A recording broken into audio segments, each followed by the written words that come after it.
لک الحمد یا اللہ الصلاۃ والسلام علیک یا رسول اللہ اما بعد۔ سلسلہ ہے ناظرین کی طرف سے پوچھے گئے سوالوں کے جواب پیش کرنے کا۔ ہمارے ناظرین میں سے ایک نے یہ پوچھا ہے کہ اگر عصر کی نماز نہیں پڑھا کسی وجہ سے قضا ہو گئی، مغرب کا وقت آ گیا، تو اب مغرب کے وقت میں پہلے مغرب کی فرض پڑھیں گے یا پھر عصر کی قضا پہلے پڑھیں گے اس کے بعد مغرب کی فرض پڑھیں گے؟ آئیے جواب توجہ کے ساتھ سنیے۔ کئی لوگوں کے ساتھ ایسا ہوتا ہوگا کہ کسی وجہ سے عصر کی نماز وقت پر نہیں پڑھی۔ اب جن کو نماز کی فکر ہوتی ہے نا، تو وہ نمازیں اپنی جو چھوٹ جاتی کسی وجہ سے اس کی قضا بھی ادا کرتے رہتے ہیں، اور یہ ہر نمازی کو چاہیے۔ جی ہاں، ہر نمازی کی یہ عادت ہونی چاہیے کہ ایک تو نماز قضا نہ ہو، اور اگر کسی وجہ سے نماز قضا ہو جائے تو فوراً سے پیشتر اس نماز کی قضا ادا بھی کر لینی چاہیے۔ تو جو فکر مند لوگ ہوتے ہیں وہ یہی کرتے ہیں کہ جیسے عصر کی نماز اگر کسی وجہ سے چھوٹ گئی تو مغرب کی نماز کے وقت ان کو ایک چنتا ہوتی ہے، ایک فکر ہوتی ہے کہ عصر کی نماز بھی مجھ پر ہے۔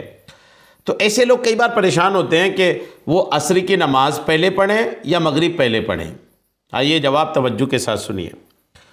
اس معاملے کو سمجھنے کے لیے آپ کو ایک بات سمجھنی پڑے گی۔ نمازی دو طرح کے ہوتے ہیں، ایک صاحب ترتیب نمازی اور دوسرا وہ جو غیر صاحب ترتیب نمازی ہیں۔ آپ کہیے گا صاحب ترتیب نمازی کون سے ہوتے ہیں اور صاحب ترتیب جو نہیں ہوتے وہ کون سے نمازی ہوتے ہیں؟ یاد رکھیے گا کہ زندگی بھر میں 5 سے زائد نمازیں جن کے ذمے ہوں وہ بندہ صاحب ترتیب نہیں ہوتا۔ 5 سے کم نمازیں جن کے ذمے ہوتی ہیں وہ صاحب ترتیب کہلاتا ہے۔ کیا فرق ہے دونوں میں؟ دونوں کے احکامات الگ الگ ہیں۔ اگر آپ پر 5 سے کم نمازیں آپ کے ذمے پر ہیں تو آپ صاحب ترتیب ہیں، اور 5 سے زیادہ ہیں تو صاحب ترتیب نہیں ہے۔ صاحب ترتیب ہونے کا کیا مطلب ہوتا ہے؟ اگر آپ صاحب ترتیب ہیں تو بڑا مسئلہ آپ کے ساتھ یہ ہے کہ آپ پر جو نمازیں قضا ہیں ان قضا نمازوں کو ادا کیے بنا آپ کوئی وقتیہ نماز ادا نہیں کر سکتے۔ مثال کے طور پر آپ کے اوپر رات کے عشاء کی نماز قضا ہے اور فجر کی نماز قضا ہے۔ اب ظہر کے وقت آئے نماز پڑھنے کے لیے اور آپ ہیں صاحب ترتیب، تو آپ کو کرنا یہ پڑے گا کہ پہلے عشاء کی فرض کی قضا کرنی ہے، عشاء میں وتر ہے اس کی قضا کرنی ہے، فجر کی قضا کرنی ہے، اس کے بعد ظہر پڑھنا ہے۔ اور اگر آپ صاحب ترتیب نہیں ہیں، آپ پر 5 سے زیادہ نمازیں قضا ہیں، تو پھر آپ اگر ظہر کی نماز میں آئے ہیں تو کوئی ضروری نہیں ہے کہ آپ پچھلی ساری قضا نمازیں پڑھیں اس کے بعد ظہر پڑھیں گے۔ آپ پہلے ظہر پڑھ لیں، اس کے بعد جتنی قضا نمازیں ادا کرنی ادا کریں۔ یہ فرق ہوتا ہے صاحب ترتیب اور غیر صاحب ترتیب میں۔ تو اب آپ نے عصر کی نماز نہیں پڑھی اور اب مغرب کی نماز میں آئے ہیں تو پہلے عصر پڑھیں گے یا مغرب؟ تو اس میں آپ کو یہ دھیان دینا ہے کہ آپ صاحب ترتیب ہیں یا نہیں۔ اگر آپ صاحب ترتیب ہیں یعنی 5 سے کم نمازیں آپ کی قضا ہیں زندگی بھر کی، بالغ ہونے سے لے کر اب تک 5 سے کم نمازیں قضا ہیں، تو آپ پہلے عصر کی نماز پڑھیں گے اس کے بعد مغرب پڑھیں گے۔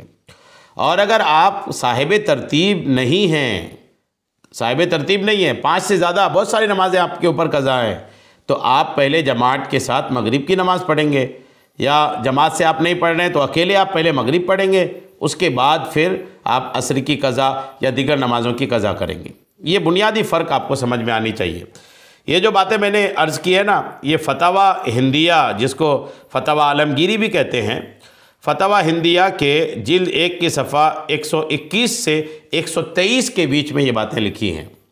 تو بہرحال صاحب ترتیب اور غیر صاحب ترتیب میں جو فرق ہے اسی کی وجہ سے آپ کے مسئلے میں فرق ہے۔ آپ دیکھ لیں کہ آپ کیا ہیں، اپنے مسئلے کو سمجھ لیں۔ اللہ کریم ہم سب کو شریعت کے تمام مسائل سیکھنے، سمجھنے اور اس پر عمل کی توفیق عطا فرمائے۔ آمین بجاہ النبی الامین صلی اللہ تعالی علیہ وسلم۔